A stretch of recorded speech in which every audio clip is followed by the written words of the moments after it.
All right, peace and power elevation. What's going on? This your girl Tiffany coming through here live in effect. Live in effect. So tonight, I'm going to be doing a video about John G. Jackson.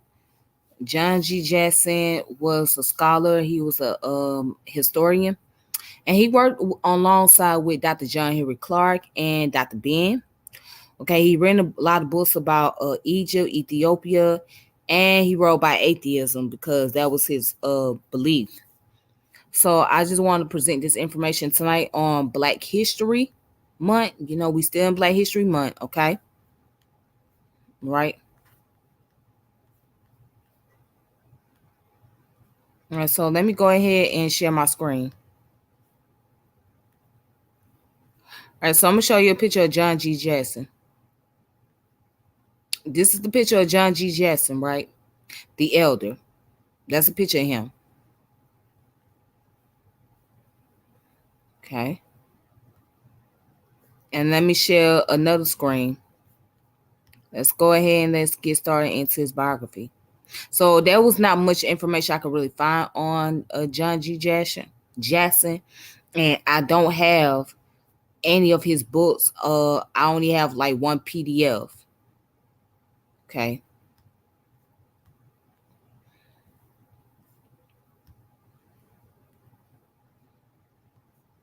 All right, so he was born on April the 1st, 1907. He died October the 13th, 1993. Okay, he was a Pan-Africanist, historian, lecturer, teacher, and writer. He promoted ideas of Afrocentrism, atheism, and Jesus Christ in comparative mythology.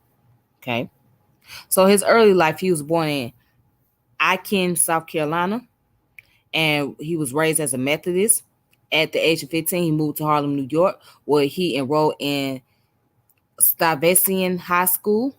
During this time, he became interested in African American history and culture and began writing essays on the subject. His work was noticed, and in 1925, while still a high school student, Jackson was invited to write for Marcus Garvey's newspaper, Negro World. Okay, so here's his career. So from 1930 onwards, Jackson became associated with a number of Pan-African historians, activists, writers, including Herbert Harrison, Arterio Alfonso Schomburg, John Henry Clark, Willis Nathaniel Huggins, Joel Augustus Rogers, and Marcus Garvey. He also authored a number of books on African history, promoting a Pan-African and Afrocentrist view such as Man, God, Civilization, and Introduction to African Civilization. He also became interested in the idea of Christianity's origin and the Egyptian religion. An unapologetic atheist, he authored a number of books on the idea, including the African origin of Christianity and Christianity before Christ, as well as writing the foreword to Gerald Massey's lecture. He also wrote the controversial text, Was Jesus Christ a Negro?, which argued that Jesus may have been a black man. In 1987, Jackson wrote a biographical article about Hubert Harrison for American Atheists, entitled Hubert Henry Harrison, The Black Socrates. In it, he praised not only Harrison agnostic atheism, but also his educational and civil rights achievements. It was later published as a 7-page pamphlet.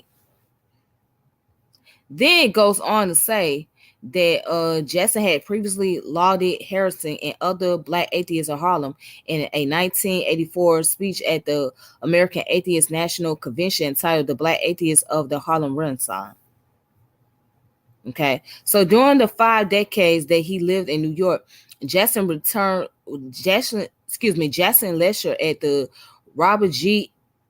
Ingersoll Forum at the American Association for the Advancement of Atheism. In his senior years, he revealed that he disbelieved in God from the moment he was old enough to think. All right. Throughout his life, Jackson also served as associate director of the Blyden Society and lectured at many colleges and universities throughout the United States. He died on October 13, 1993. So it gives a list of his bibliography, right? Ethiopia and the Origin of Civilization, Pagan Origins of the Christ Myth, Man, God, and Civilization, Introduction to African Civilization, forward to Gerald Massey lecture, The Mysteries of Egypt, The African Origin of Christianity, Egypt and Christianity in Ivan Van Sertima, The African Origin of the Myths and Legends of the Garden of Eden, Was Jesus Christ a Negro? Christianity Before Christ, Black Reconstruction in South Carolina, The Golden Age of Africa, Hubert Harrison, The Black Socrates, Ages of Gold and Silver and Other Short Sketches of Human History, Introduction to the Story of the Moors in Spain, The Empire of the Moors, Krishna and Buddha, Black Gods of Asia, African Present Early Asia. All right. So again, that's that information about John G. Jackson. Let me show you guys the list of books that he has written.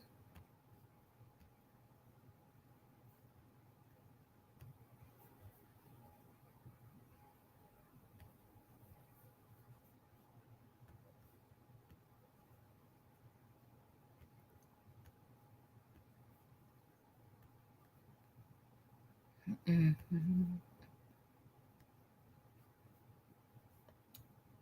All right, so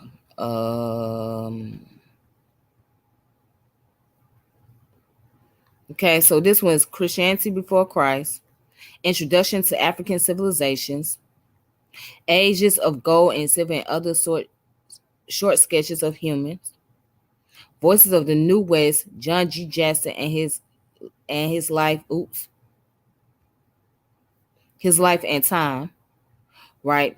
Ethiopia and the Origin of Civilization, The Destruction of Black Civilization, Great Issues of a Race, which was actually written by Chancellor William, but he played a part in that. Introduction to African Civilization.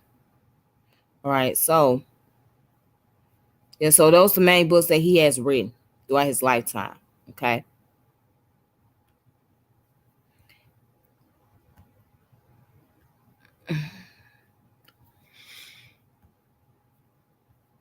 Now, also, I want to share an article that I found.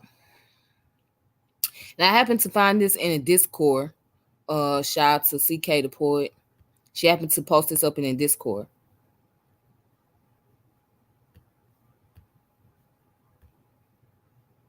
All right.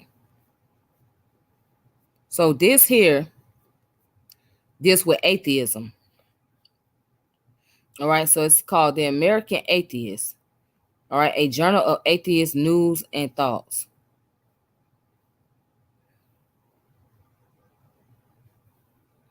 Okay. So as you can see, there's a bunch of white folks on here.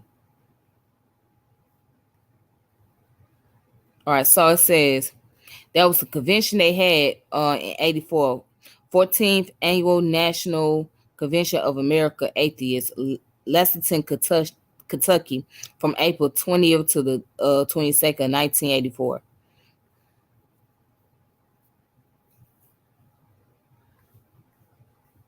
All right.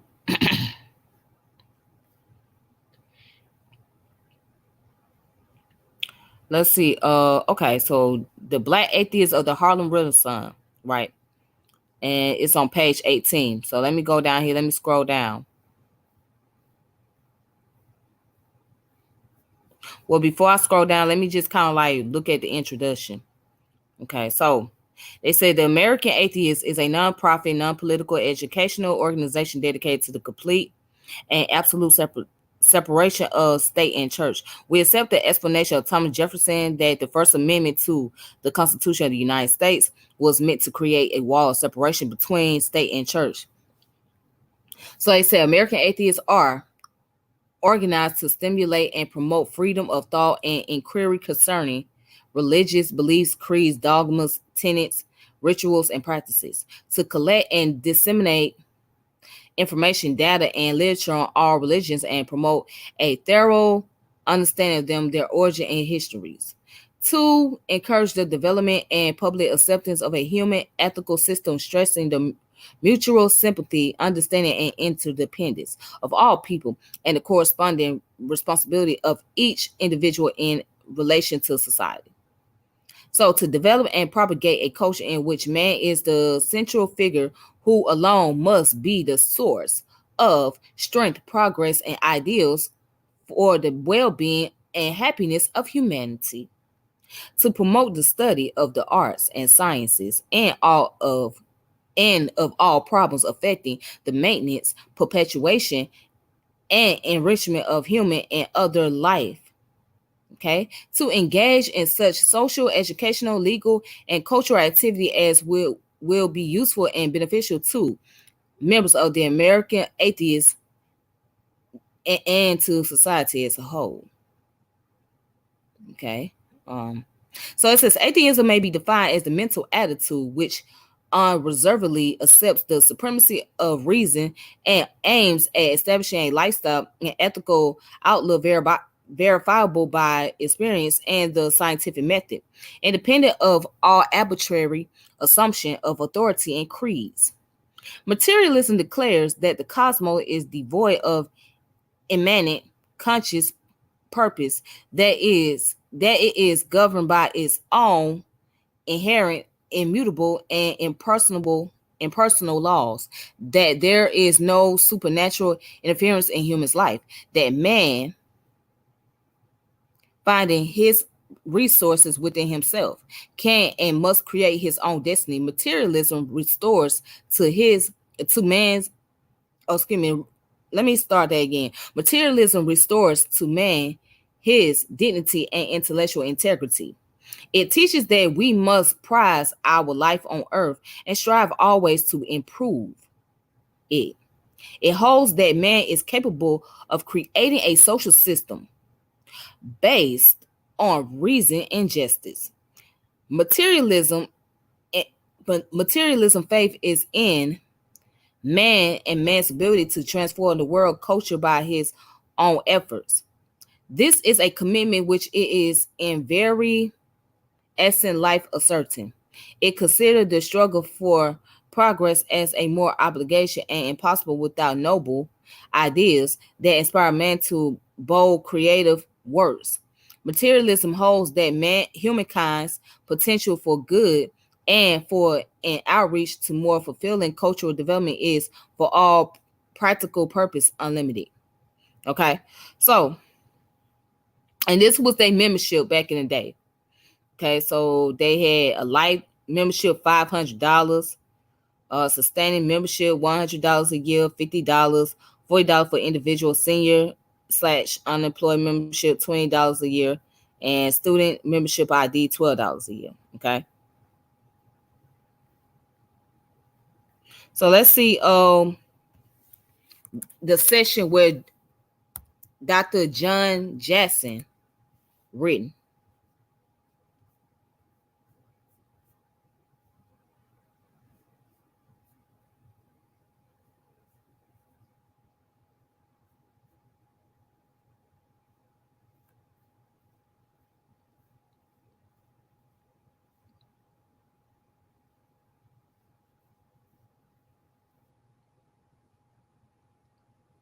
All right, so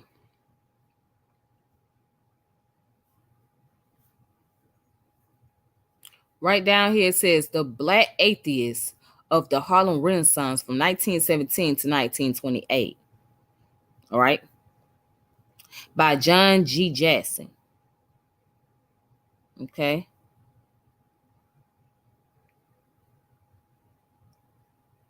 Then it goes on to say the Harlem Renaissance was a result of the participation of the U.S. in World War I. The war cut off immigrant labor from Europe, creating a labor shortage and expanded industrial areas of the North. This brought a great migration of real Black labor to northern cities. This movement was promoted by the Black press. Among the newspapers were Marcus Garvey's Negro World, Robert S. Hobbitt's Chicago Defender, Robert L. Van's Pittsburgh Courier, and Carl Murphy's Baltimore Afro-American. These papers had large circulation running into the hundreds of thousands. All right, check this out. So about 387,000 Black troops participated in the war to make the world safe for democracy. After the war was over, these ex-soldiers found democracy at home conspicuous by its absence. This situation created a large number of angry young men bent on reversing this unpleasant condition. The proprietors or proprietors your proprietors spot for this was New York City. And since Harlem was the center of a large black population, it became the focus of a black renaissance. Among the many celebrities were a group of radicals, communists, socialists, and independents. In this group were several leaders who called themselves either atheists or agnostic. So, for those of you who may not know what agnostic are those who do not, um, they are very neutral. So, meaning that they don't say that there is a God and they don't believe there isn't a God. Okay. Their whole attitude is there could be a possibility chance that there might be a God, or there may be a possibility chance that there isn't one. So you can't prove or disprove the concept of God. So that's agnostic. And of course, atheists, they don't believe in the concept of God, period, point blank. Not even from a religious standpoint or spirituality. All right. So it says in this category were Hubert H. Harrison, J.A. Rogers, George A. Schuyler, Richard B. Moore, Walter Everett Hawkins, Asa Philip Randolph, and Chandler Owen. The outstanding personality of this group was Hubert Henry Harrison, who distinguished himself as uh, the orator, journalist, scholar, and philosopher. Okay, so Harrison was born in St. Croix, Virgin Island, in 1883 and died in New York City in 1927 at the age of 16. He left home and made a world tour as a cabin boy on a boat. Okay. So that's John G. Jackson right there again. That's him. That's him giving a lecture on black atheists.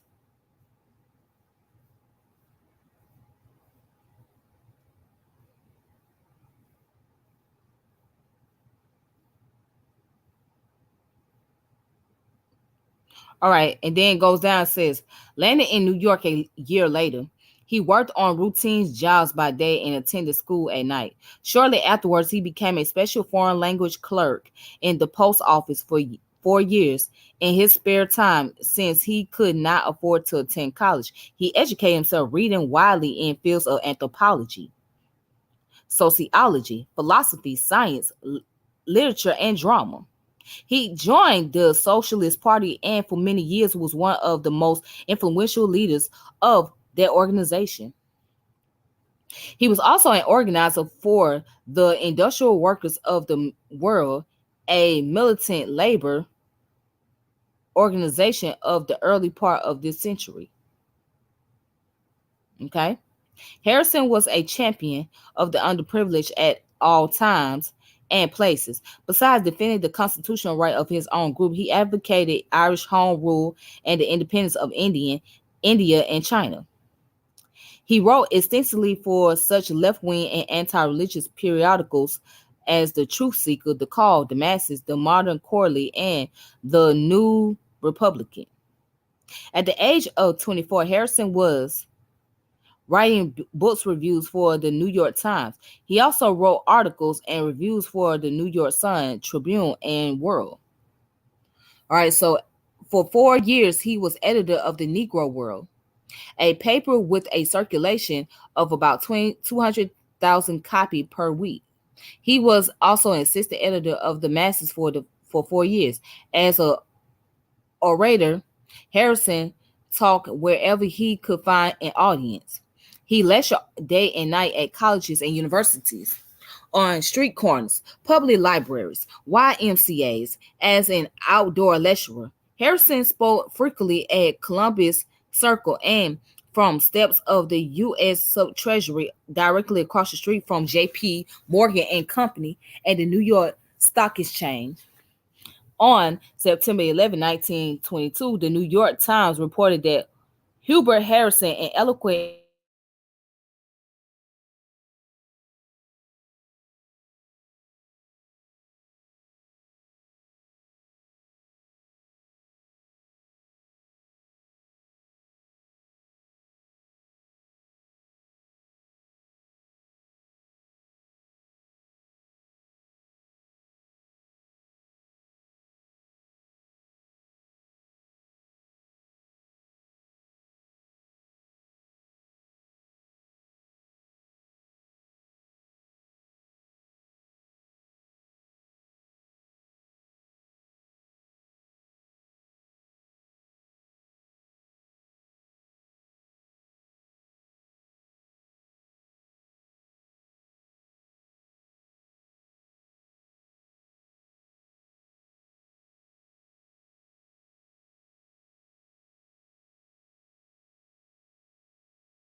All right, I'm back. So, anyways, getting back to what I was reading off in this book before the computer had closed down on me.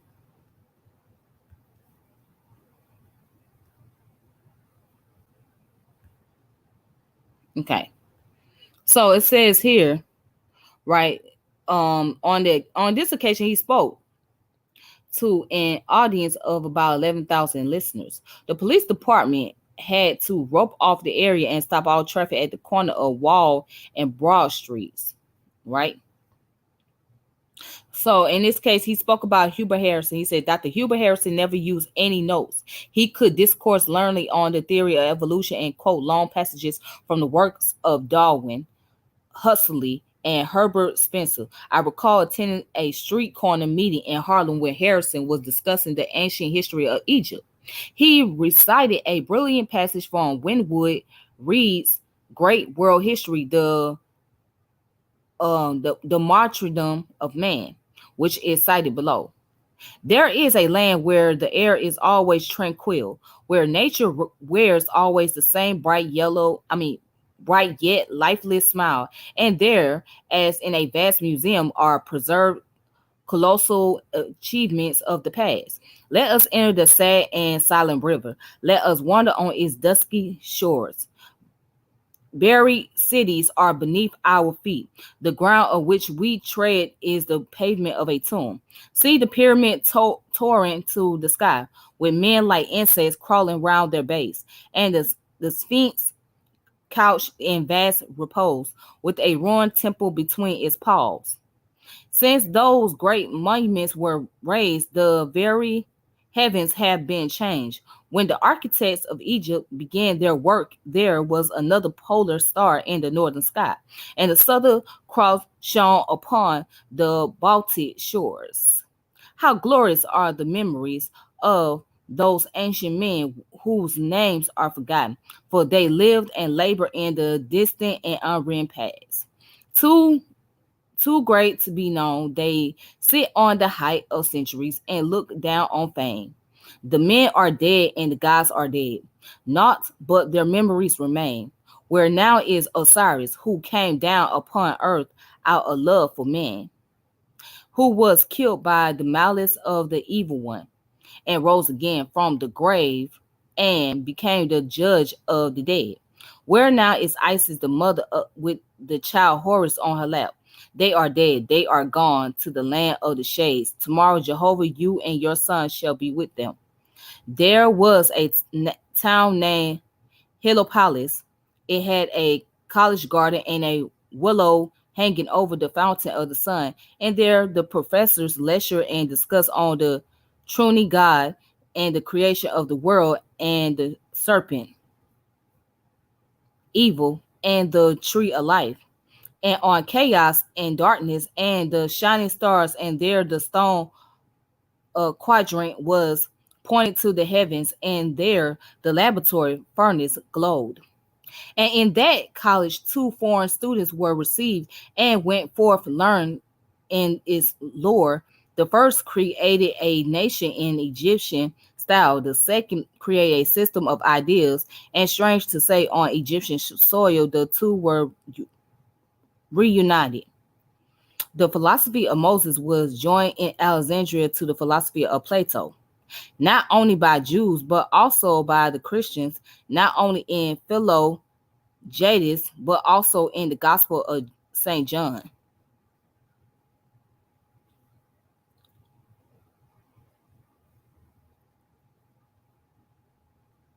All right. So it goes on to say Dr. Harrison lectured on the contradiction and absurdities of the Bible with telling effect. He advised his listeners to read the lecture of Robert Ingersoll and such free thought classic as Paine's Age of Reason, Volney's Ruins of Empires, Draper's Conflict Between Religion and Science, and Andrew Dickinson White's Warfare of Science and Theology. All right. On the occasion, A minstrel association offered Harrison a position as the president of a theological seminary with honor. Of course, he turned it down. Harrison was a belligerent anti-Christian. He held that any black person who accepted Orthodox Christianity needed to have his head examined. According to the Christian theologians, God placed a curse on the black race in condemning those of dusky hue to be slaves of their more fortunate brothers. In the Christian heaven, God is white, so is Jesus, the Holy Ghost, and all of the angels. It says the only black member of the Christian pantheon is the devil, who presides over hell if given a choice between the Christian heaven and hell. Harrison said he would rather go to hell. When asked why he rejected Christianity, Harrison stated that he refused to worship a lily white God and a Jim Crow Jesus. All right. Edwin Walker, a prominent freethinker, organized the Sunrise Club in 1889. This club held fortnightly meetings which featured outstanding speakers. As a rule, these meetings were held in the dining room of a hotel, and a dinner went along with the lecture. Harrison was a popular speaker at meetings of Sunrise Club. On one occasion, Dr. Harrison found himself surrounded by literary celebrities. Burton Roscoe, literary editor of the New York Tribune, reported in that paper September 11, 1922. And so, as you can see, he's talking about Hubert Harrison, right?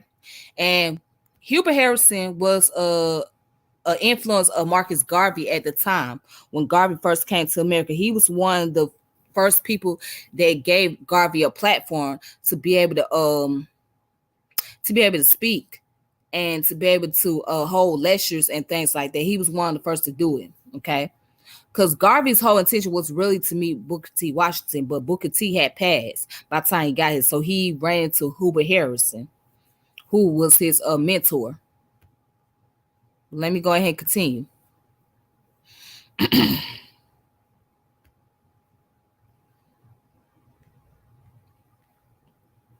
All right. So Minkin asked me to introduce him to Dr. Hubert Harrison, who sat next to me at the dinner.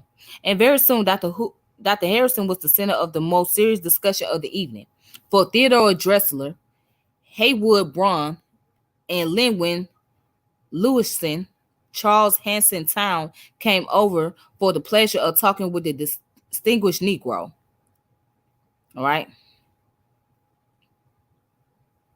And goes on to say, at the time of his death in 1927, Harrison was staff lecturer for the New York City Board of Education. He was not an organization man, and in his later years, like Colonel Bob Ingersoll, he spoke only for himself, but he was admired by the Messenger Group. A. Philip Randolph and Chancellor On founded the Messenger magazine in 1917. This publication was launched as a journal of scientific radicalism. J.A. Rogers was a disciple of Harrison and also a member of the Messenger Group. Harrison's views, said Rogers, profoundly influenced the Messenger Group, headed by A. Philip Randolph and Chancellor Owens, two leaders who did more than anyone else to focus the attention of the government and of the thinking whites on the injustice suffered by Negroes during the war. While the old leaders capitulate and urged the members of the race to submit while the war was on, the two brilliant young men spoke out fiercely. Largely because of opposition from War Department, the Messenger received nationwide publicity by showing that progress towards obtaining justice lay not in barren agitation about race or in dying and going to a white man's heaven, but in awareness and intelligent application of economic laws. It opened new vista to the minds of thinking Negroes and not a few whites. Okay. All right. So he written a lot. Okay. So I'm just gonna skip some of the stuff that he wrote, because I'll be spending all day trying to get through all of this.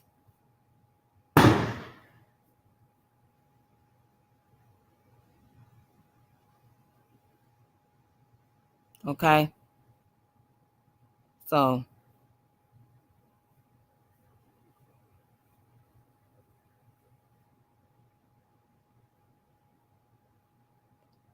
right. So where you see where it says here and hereafter. Now you preach a lot of heaven and you talk a lot of hell, but the future never troubles me. This plain as tongue can tell, and it's a mighty poor religion that won't keep a man from fear. For the next place must be heaven. Shall is hell I'm having here. All right. So this came from the Poets Corner of the Messenger, was edited by Walter Everett Hawkins. One of his poems was published in the November of 1917 issue of the Messenger. Okay.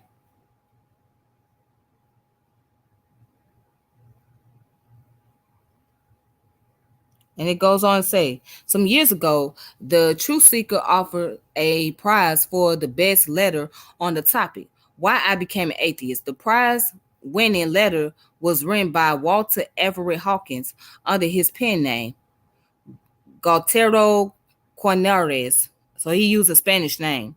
The following is the complete letter. I became an atheist after witnessing a devout Christian put the Bible to test. This man grew up in the church. At 17, he was a church officer, a Sunday school teacher, and a leader of the church choir. He married young and became the father of 5 children. His wife fell sick when his youngest child was still nursing. Confident that the Bible was true, this young man with Bible language and his on his lips knelt in tears beside the bed of his sick wife and prayed for recovery. The prayer of faith will heal the sick and the Lord will raise them up. Ask and it shall be given. Seek and ye shall find. Knock and it shall be open. Every man who asketh and receiveth, if any man ever pray faithfully, earnestly, believingly, this man did. If any man ever needed the answer to a prayer, he did.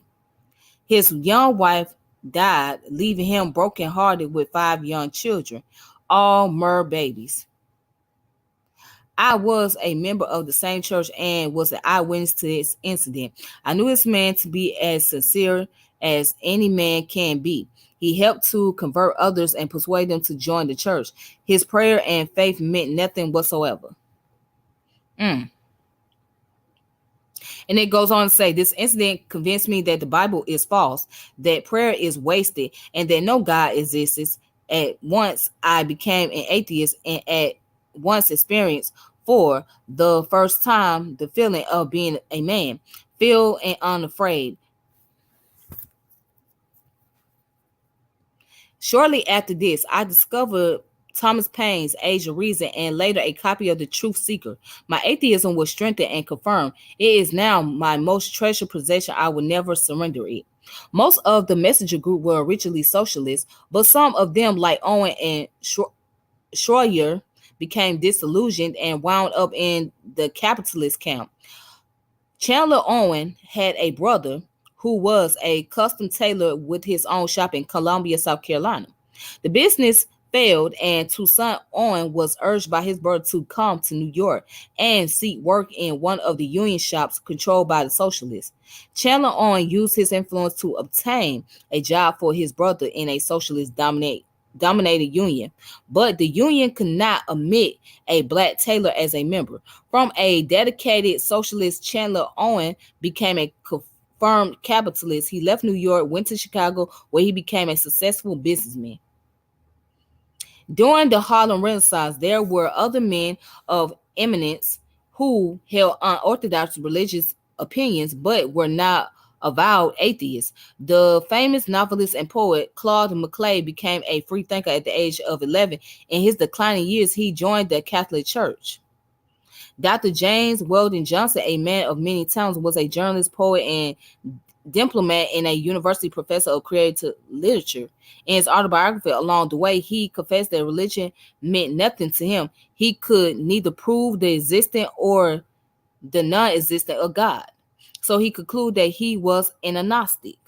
This essay is not exhaustive. Many atheists, from motives of was it epidency, pretend to be religious. In my 50 years of residence in New York, I lecture at the Ingersoll Forum, the Harlem Unitarian Church, and the YMCA, and frequently members of the audience would confess they agree with me, but for economic reasons, they dare not say so in public. Okay, so that was his piece. Yeah, that was his piece.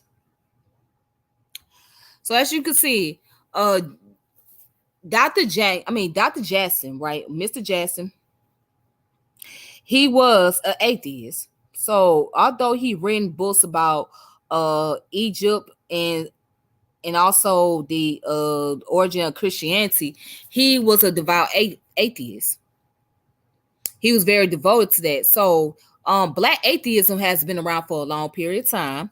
Okay, you have black agnostics and black atheists.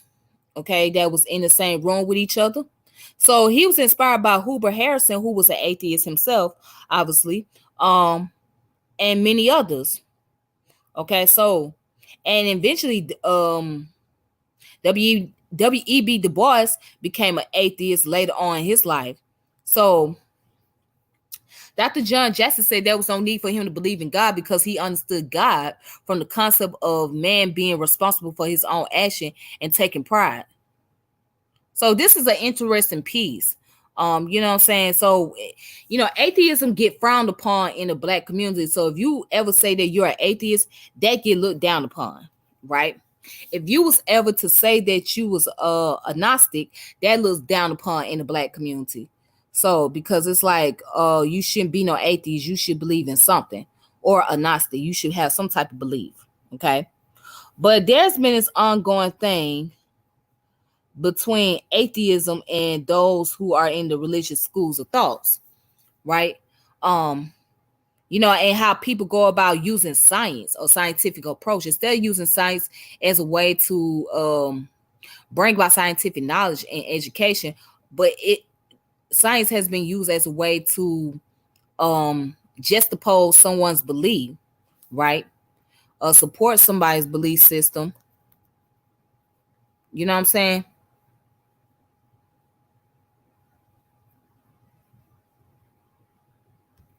That's what science that's what atheism, that's what science has been used for, as a way to bring an approach for somebody atheist belief. And that's not where it should be, you know what I'm saying? So I would say personally, it's the smartest thing to be is agnostic, because you can't prove or disprove the concept of God.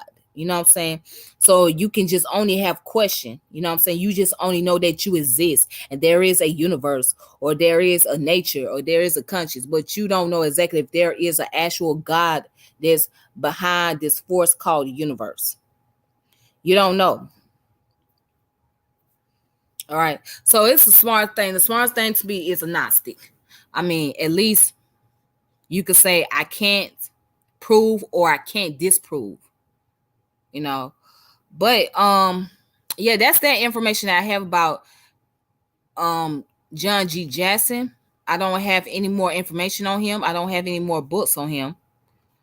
Um that's all I could find. So if you guys may have any books, you can send it to my inbox, or you can you can contact me on Facebook and just send it to my inbox or whatnot.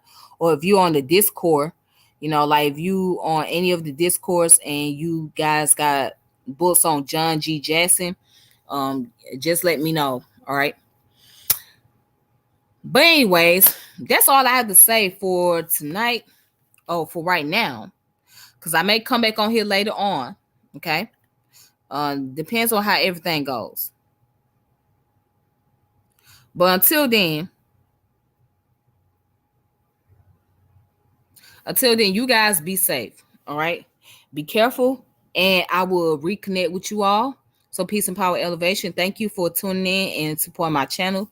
And this your girl Tiffany. And I'm logging off and I'm saying deuces. All right. Thank you.